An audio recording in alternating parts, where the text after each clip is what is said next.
Hello everyone, Namaste. Welcome to this space, and let's chat. I am putting the intention of healing, of restoration of our hearts, and creating hope for humanity that is struggling in the present moment. In my past videos, I spoke about this struggle that is happening on the collective level, and that we have all been through some quite traumatic experiences in the past 2-3 years, if not all of us. Many of us have, due to global events, things that happened in 2019, 20, and 21, excess death in the past years, and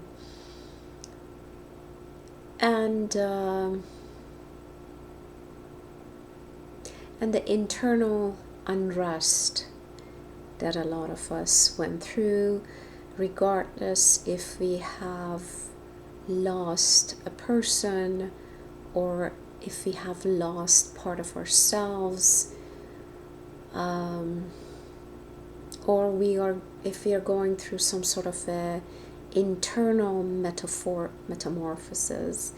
We are losing some aspects of us, just like the caterpillar going in through the process of becoming the butterfly. So before and that's basically why I chose this name, metamorphic healing. That is, obviously it's coming from metamorphosis. And for myself, this was really an unraveling, groundbreaking change for me that started taking place at about 2017, and it reached its peak around 2019 and the 20th and the 21st. I would actually think that the metamorphosis was initiated at year 2011, but again it reached its peak around 2019, and I've been shaken since then. It seems like all my false personas that we built in our society to create an image is just falling apart here and there. The degrees, the cars, the status,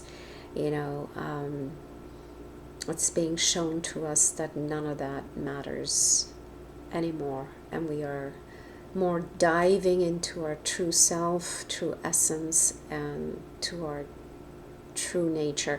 For some people, this change might represent as immense pain. That is like, why am I supposed to go through this much pain and agony at this time? What have I done wrong? Why do I deserve to go through this agony? Why everybody else is having a great life and a perfect life, and why do I have to go through this really rough, baffling, painful journey? And I'm here to tell you that you're not alone in this journey. You're not alone. A lot of people might still be grabbing onto their old persona, and they might love to still pretend that they got their life all together. But believe me, the structures are crumbling down, and I can sense it, feel it, see it internally and externally. And I'm having a smile on my face. It's because it helps. It helps to going through this metamorphosis, through this change, through this up and down roller coasters of emotions, with the sense of safety, even though that they're contradictory. Like, I mean, roller coaster fear is a bit contradictory to having a smile on your face. You should be going like freaking out, but a lot of times to bring in safety, when you have this smile on your face, it's not a fake smile. It is genuine. Like, I'm still feeling my pain and I'm still feeling the sorrow, but I'm not giving it too much power. Sort of like I am in, right now at least, I'm in peace with it. I'm in peace and surrendering. I'm in peace and surrender with it.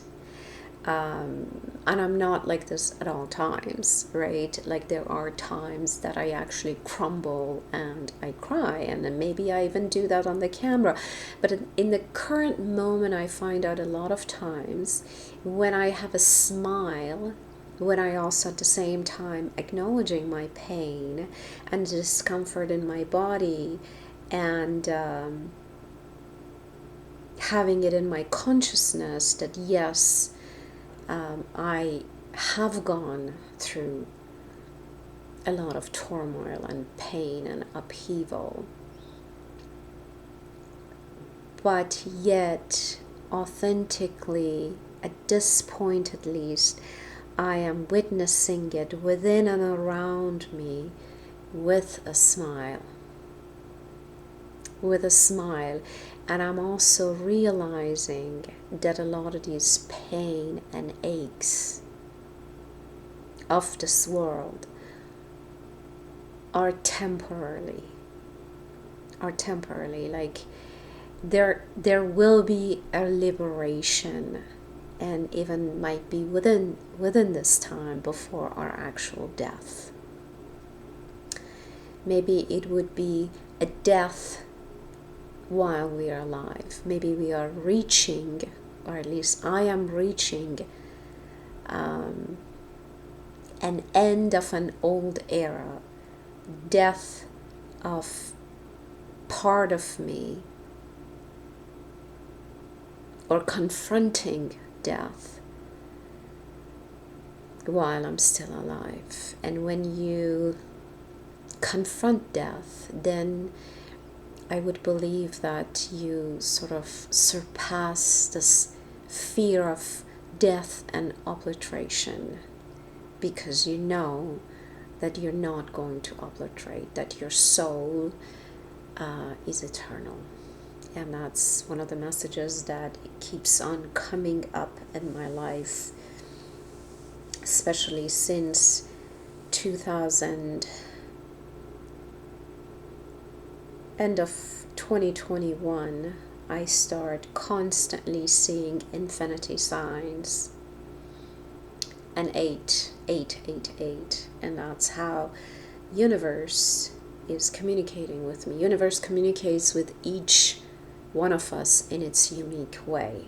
So if you go online and you try to Google what's the meaning of 888, what's the meaning of constantly seeing infinity, or seeing the number 333 or 1111, you know, it comes up with this generic reasons. But I'm here to tell you, these signs are unique to you. The universe communicates with you in a way that you and only you understand it, because our universe, or you might want to call it God, or divine intelligence, knows you. knows you better than you know yourself, and communicates with you in your own level of understanding and consciousness. Let's burn some Palo Santo. I love the smell of Palo Santo, first of all. And then for me, it really presents clearing of energy and bringing goodness as it cancels out some level of negativity, and it instantly transmutes negativity into prosperity, abundance, health, and healing. If you yourself putting the intention into the space, then Palo Santo alchemize it for you. So in another word, you are an active participant in this. You're an active participant in life. So you can connect to objects, you can connect to the divine, you can connect to the energy of Palo Santo. I also use this magic spray that I've made. Maybe one day I reveal the potion I use in this, and I just do this. It smells divine. To just set the energy. To just set the energy and calm my own nervous system. As finding ways to soothe yourself, self-soothing in difficult times. It's very important. I was just going to talk about today again about trauma, about personal and collective trauma, and how they're not really separate from one another. Usually when a lot of people are going through traumatic events, it affects the collective. Even sometimes wars that are happening miles away across the ocean, it ripples through and we feel it because we are all connected, obviously. It's the law of this universe. What is it called in quantum physics? They call it law of entanglement. That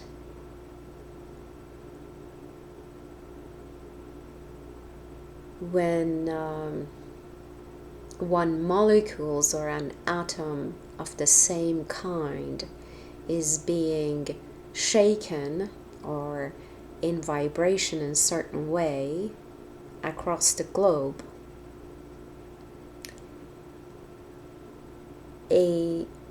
the atom of the same substance starts feeling the same, even though that there is no actual connection with them, but they're connecting through this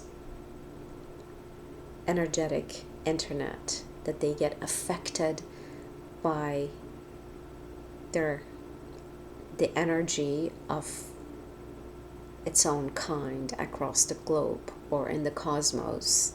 Like, let's say if we have if there are parallel universes, perhaps, maybe, and there's a life force happening in a different planet or universe, if what is connected to our soul is going through certain things in those universes, we might even feel that.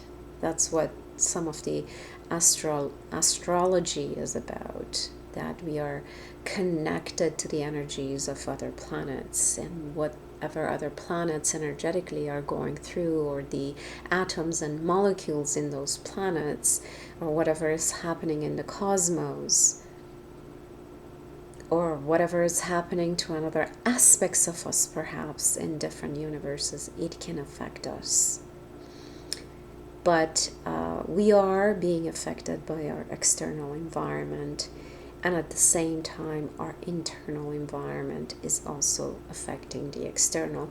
So in another word, there's no separation between internal and external, and these two universes are constantly affecting one another, and we are part of the external world, and the external world is also part of us.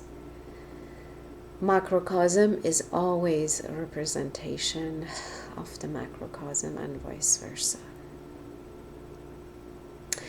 So in that note, having a sip of my chamomile tea with some organic oat milk, healthy.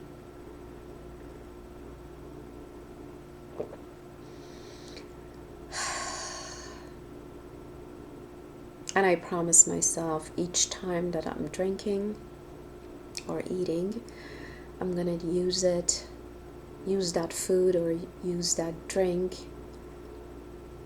as an invitation to heal myself, to drink and to eat consciously and feel every sip of my drink and my food. Chew slowly, drink slowly, and feeling the feelings.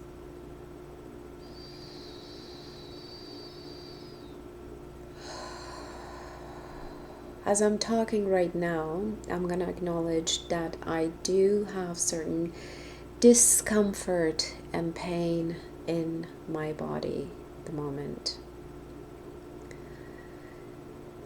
And I'm going to acknowledge that because just by you looking at the screen, you might not feel it. But I'm going to be, and that's how we judge one another. You know, if somebody is just having a smile on their face, we go like, okay, oh, this person is happy. This person doesn't have any pain in their life. They have no sorrow. They're fine. It's only me. It's only me that is feeling pain. It's only me that is going through anguish. So as I'm speaking, for two reasons, one's to be connected to my own feelings as I'm talking and feeling my feelings and being aware of all the sensations and the feelings that are happening within my body, and make sure that I'm sitting in the right way and I'm fully connected to my heart as I am speaking to you. So I'm going to speak my truth, and I'm going to be as authentic as possible to myself and to my audience.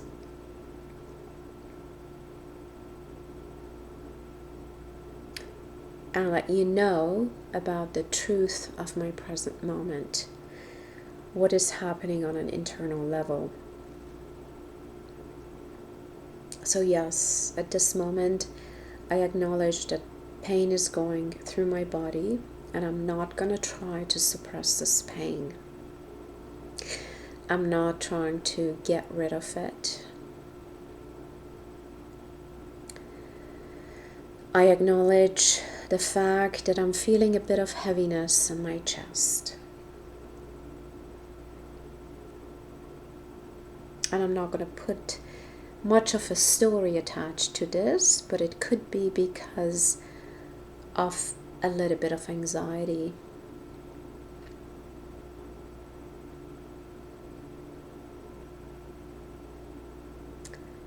That I would say it could still be an attachment to the false self, as how am I going to be viewed?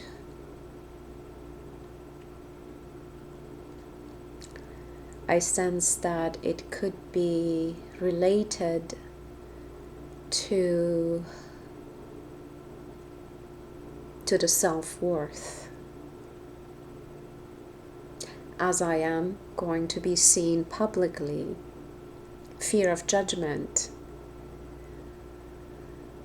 So these are all the feelings and sensations and stuff that most of us are going through in the way that our society is built. We are supposed to look a certain way, act a certain way, behave a certain way to be accepted by others. We want to be loved, and a lot of times we search for that love through the eyes of others. So how others are going to mirror me back to me so I feel lovable. So I'm not going to say I have completely mastered all those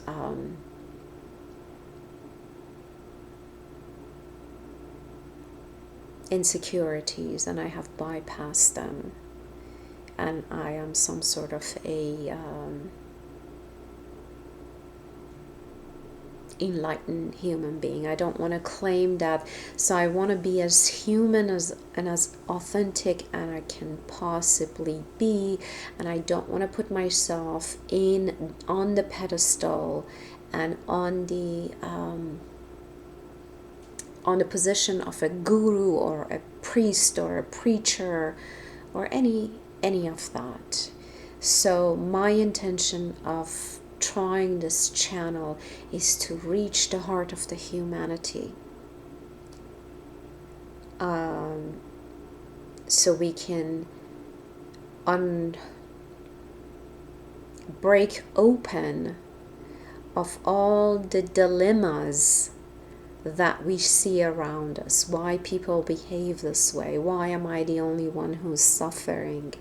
Why people are so distant, why people are so snobbish, or why people are so close, especially in North America.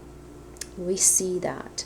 So I'm just trying to open that up for a lot of people as what is going on in this present moment, without putting myself in the position of a guru or even a teacher.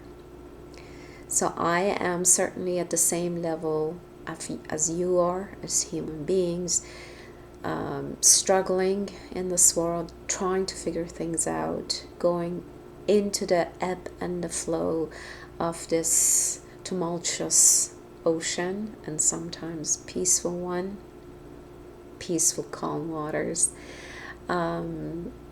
So just to create a refuge, a place of solace for us to have our cup of tea, burn our sage or Palo Santo or incense, and spray our divine water that we made for our own blessings, and to have some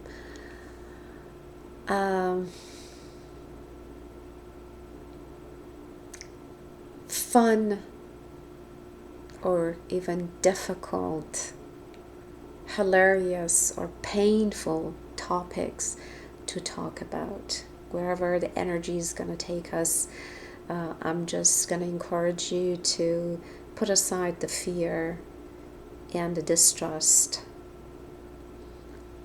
and open your heart and engage with me in this community. Let's chat. Let's find ways. Let's be the dreamers of how to live a full life. Live a full life. It's not that we're gonna be in la la land and not acknowledging the pain as human beings that we are going through. We're gonna invite the truth into this equation. We're gonna acknowledge the truth. We're gonna acknowledge the pain. We're gonna acknowledge the sorrow, loss, and the grief, and at the same time acknowledging the beauty of life amidst all these difficulty and difficult times that we are going through, with courage. And we understand that this world is temporary, yet our essence and our soul is eternal. So, well, I wanted to talk about trauma, and I just got sidetracked in a way, but not really, because all of these are still connected to the trauma that we are going through. So, in my last videos, I talked about disconnections, why people are disconnected, why there is, I don't know if I touched up on loneliness, feeling lonely, feeling alone in this world. And there can be a substantial difference between being alone and feeling lonely, as most of you know. But there's a lot of loneliness going on in our world, lots of depression, lots of me versus others. I am this way and I need to protect myself, and I am shielding away from the society and to protect myself, which is totally understandable. Maybe a lot of us are going through sensory overload of so many things that we have dealt with. And right now in our cities, there's just so much pollution and a lot of distractions going on, and people are very distrusting. A lot of people are dealing with mental health issues and trauma, which causes dissociation, disconnection from our body, desensitization. When people who have been through the ringers and they have been through so much, as a coping mechanism, a lot of people desensitize. They tune out, they desensitize to cope, to live, and to not to fall apart. And even though, again, as a coping mechanism, it might temporarily help, in a long run, desensitization and dissociation can be really harmful. So we have to discern to what level we're going to desensitize and disconnect and dissociate and distract. And when is a good time to reconnect back to our truth, when there is some level of safety. So when the society as a whole is going through turmoil and trauma and disconnection, you will find out in such society people get triggered very easily. So you just need to poke at someone and this person might explode, or this person might just stonewall you, like as if there's a stone wall right between you and this person. They might just stare at you like they're staring into a bias and abyss.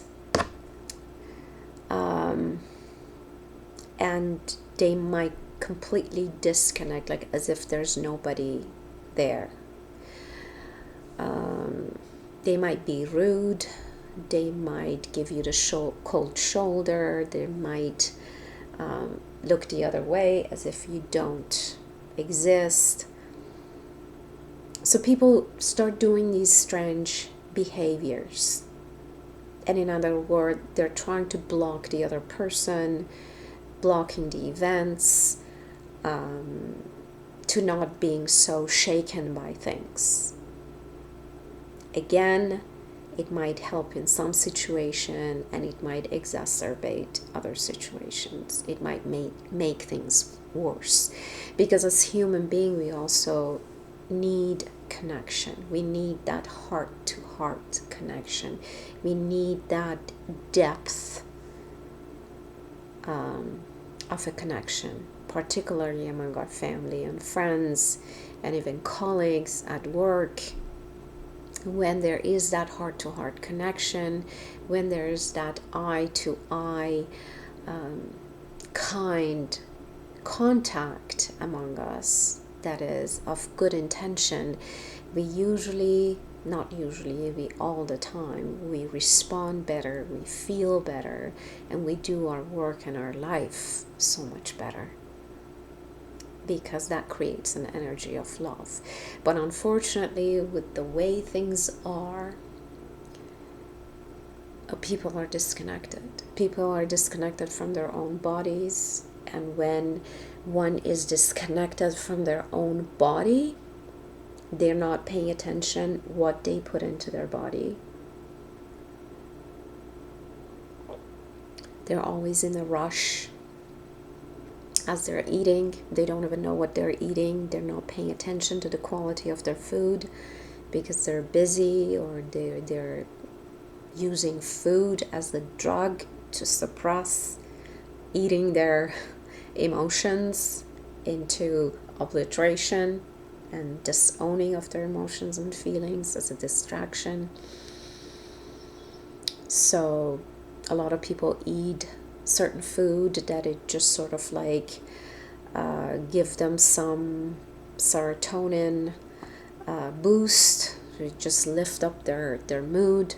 Foods that are high in sugar, alcohol, carbohydrates, foods that are comforting, and they sort of create neurotransmitters of happiness and joy or calm, which again, to moderation, it's okay. But when we do use food in an excess, then food becomes a drug, becomes an addiction.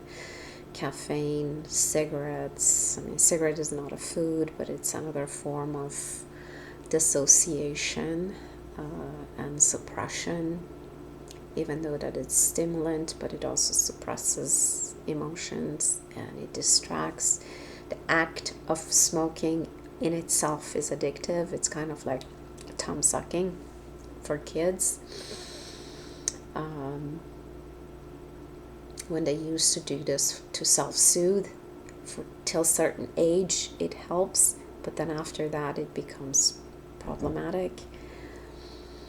So the reason behind the loneliness in our world is has a lot to do with the level of trauma that the society has been going through. The distrust, the closed heart is like, what's the point of even having a heart? What's the point of me even loving someone when I'm gonna get hurt? When this person, if I don't give a fuck, if I saw maybe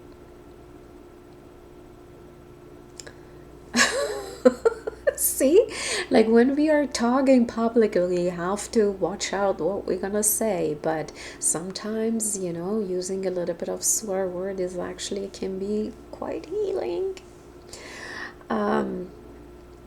So the less I give a F, right, the less I'm gonna get hurt. That's the belief system, and in some scenarios that is a wise decision to do. Like if you are in the presence of somebody who is psychopathic, somebody who is sadistic, you don't want to just like open up your heart fully towards this person. You want to discern as who you are opening your heart to. But unfortunately, in our today's society, people have been so shut down for so long that a lot of people have they're just closed hearts. I can feel it. I can feel it as I'm just walking in the street, from the eyes, from the look, from the lack of kindness among a lot of people, this rushing not being courteous a lot of times, not giving our seats to the elderlies or people that are in need. I'm not saying everybody, but I see our society is changing.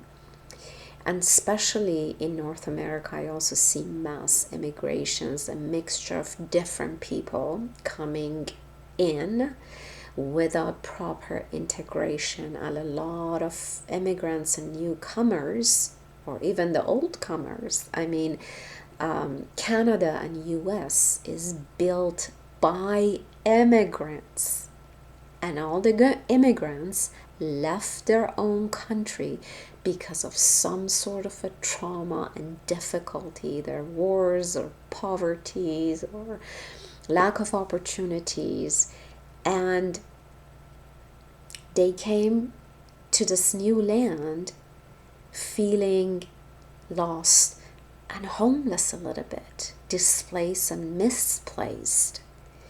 And that energy has been passed on.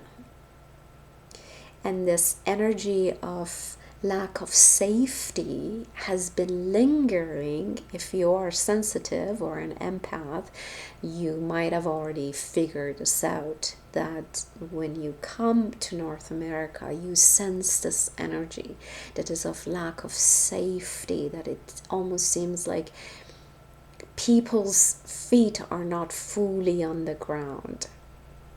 So that is generational trauma. A lot of people that they built these countries in North America, Canada and States, Turtle Island,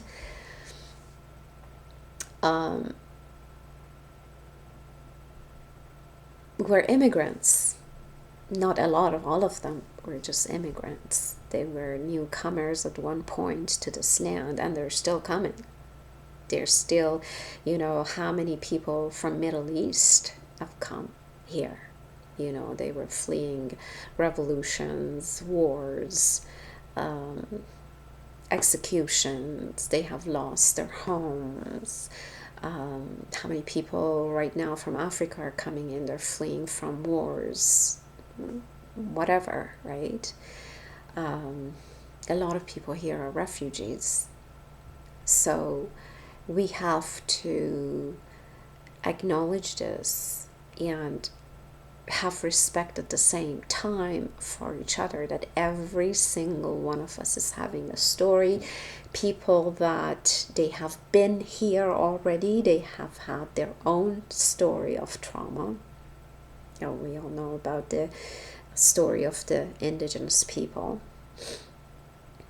and the Europeans who came here, that they were also traumatized, and they traumatized the indigenous people on top of that. And now the newcomers, so we are a mess. We are a soup of so many different things that happen to so many of us through generations. And at the same time, we are sharing a commonality of trauma and wars and imprisonment and fleeing from dictatorships and injustice,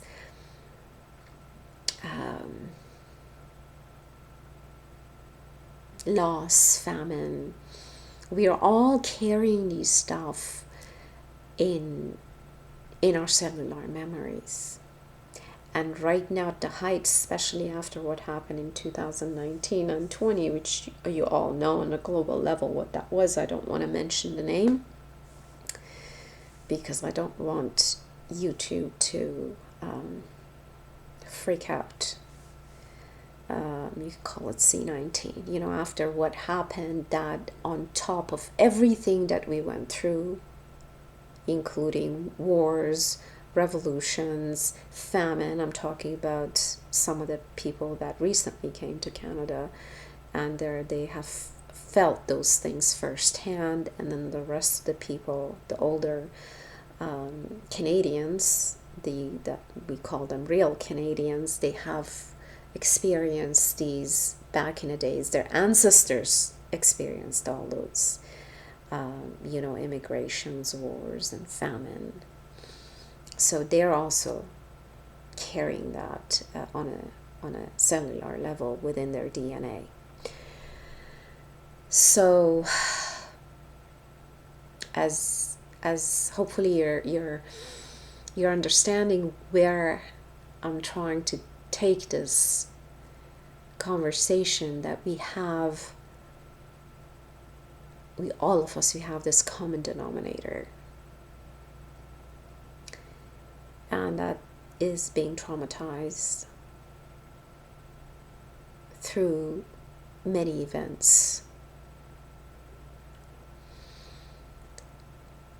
in different ways, different wars, different escapes, different survival issues that our ancestors or ourselves we had to go through. But bottom line is that we are traumatized. Most of us are traumatized, yes. And we are at the point and at the stage that majority of people have had it up to here.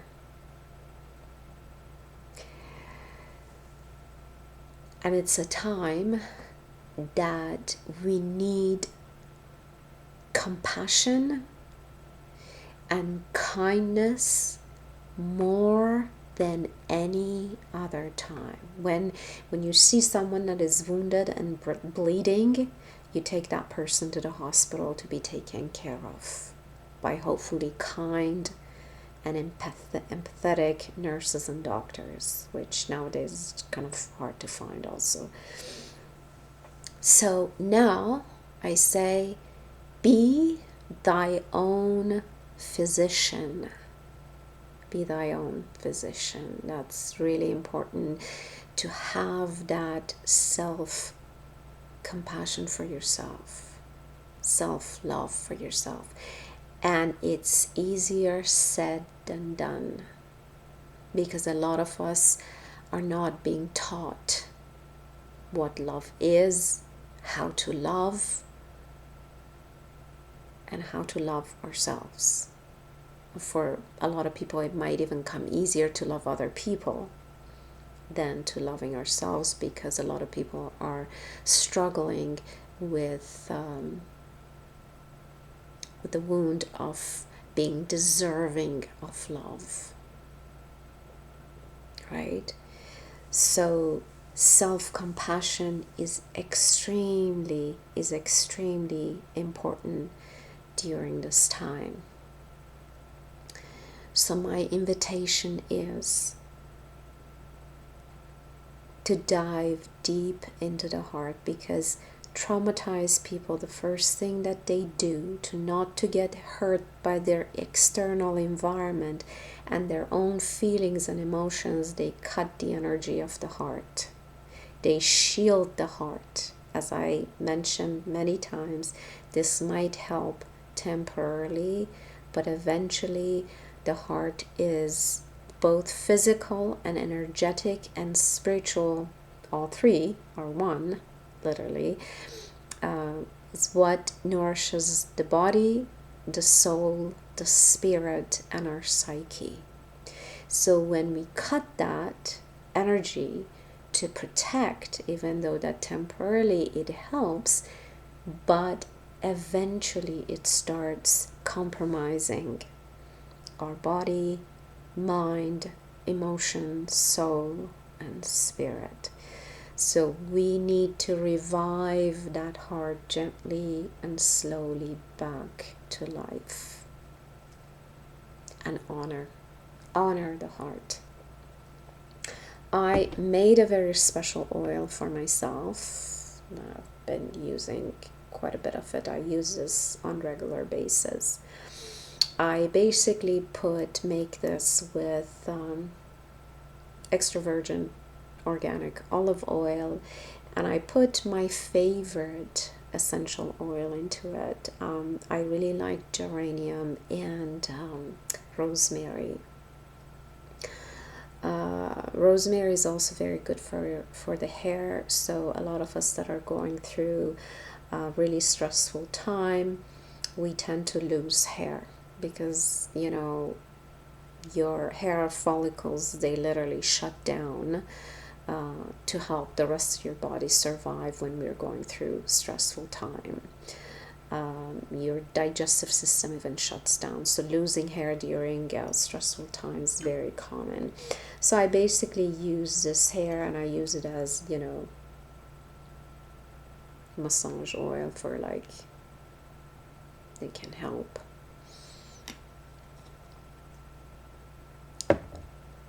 Just to bring my nervous system.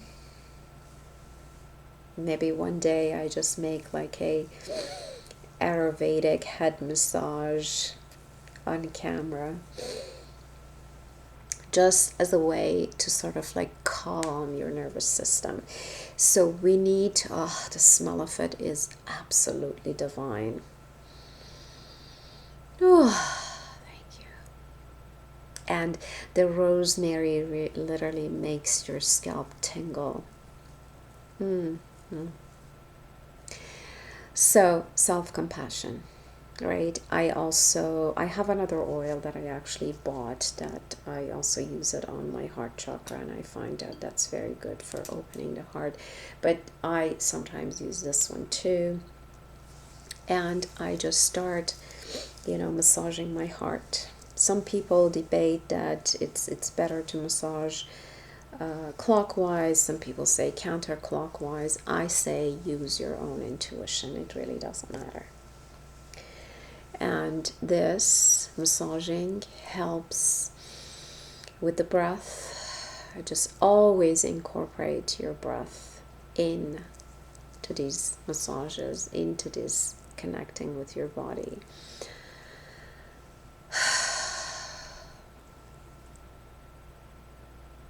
So it just connecting to your body and diving deep. The first thing that it does, it lowers the chatter in the mind. It brings you back to the body.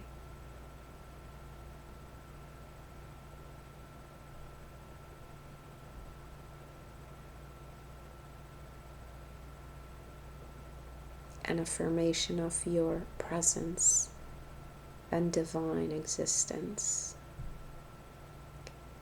So I highly, highly recommend, this is my kind of self-care and self-compassion. Eating the right food, which doesn't come easy because eating right nowadays, it costs money and it requires some dedications in terms of time and effort. I try to make it as simple as possible, so I try to eat as healthy as I possibly can. And sometimes when I crave chocolate, I eat dark chocolate, basically, that has minimal amount of sugar, and that's, for me, is very satisfying. I cut back on coffee and black tea, so I only drink, you know, chamomile tea or organic tea that is not tough on my system. So again, self-care, self-compassion, deep breathing. I will make videos. I probably gonna eventually make meditation videos, ASMR videos, to sort of, we can practice together how to embody calm and relaxation into our body and connecting with the energy of heart. You don't need to have your heart open to everybody in the street or whoever you meet. I don't recommend that actually at all. You need to discern who you are opening your heart to. But first of all, you need to open your heart to yourself.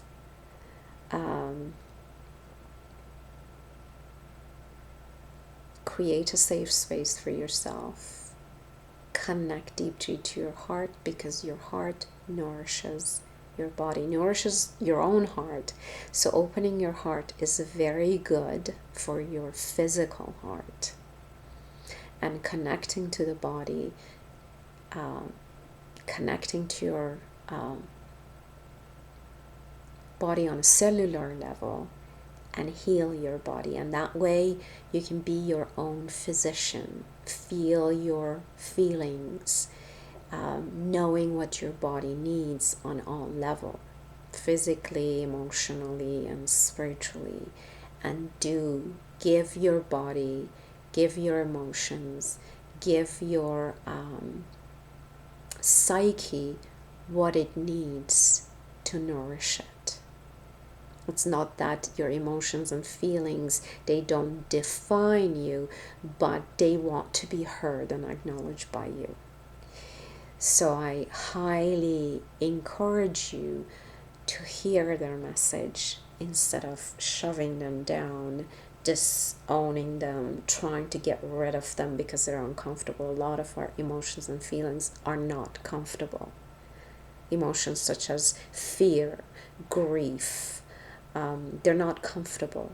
But the only way to become healthier and to live a full life is to listen to them, is to dive deep into them, breathing, listen to their message, what they have to say, diving to our triggers. So if you keep on getting triggers by certain behavior, the best way to allow these triggers to heal you is that to listen to their message.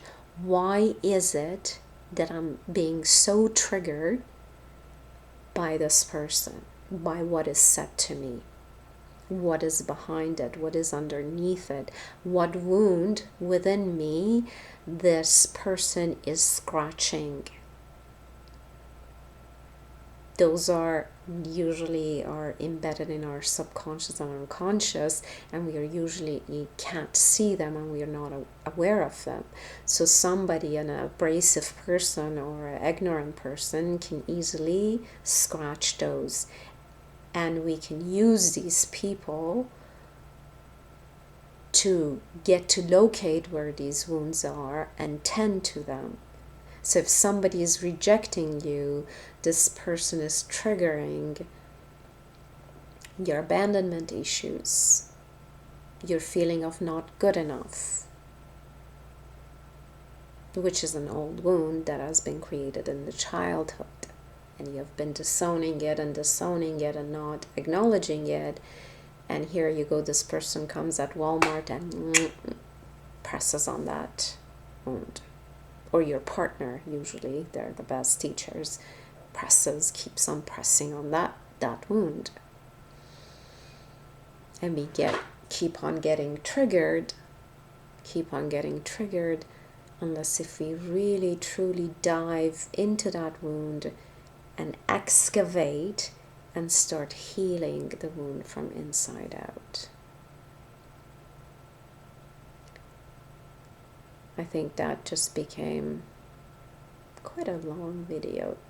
So I'm just gonna stop now and then upload the video in YouTube. And I usually don't edit my videos, so I don't believe in editing anyways. So please, this is my third video. I just started 2-3 days ago. So please comment, please like, comment. It helps to, spread this message, and let's build this community of interactions, of open heart, and through these small little things and sharing, we can change our world. Yes, we can. It's truly possible. Let's be that dreamer. It's not even dreaming, it's very realistic. We just keep on excavating, diving deep, and spreading kindness with small little acts of kindness in our societies, in our streets, and little acts of kindness. We don't need to go out of our way and sacrifice. Just little smile to your fellow human being in the street, a kind smile that doesn't expect anything, a smile of kindness. That's what children do. They say hi, they smile, and they don't expect anything. It's just their expression of their nature.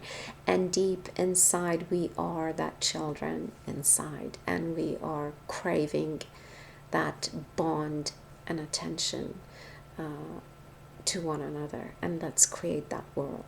That let's bring the love back to our communities, to our countries, and to our world. Namaste, people. I wish you peace. I wish you love. Remember, the first person that can give you love and peace is you. Is you. And you deserve it. And I also send you lots of love, peace, and good energies. Namaste, my dear. Remember, you're not alone in this world. Take care of yourself. Bye for now, and I'll see you soon.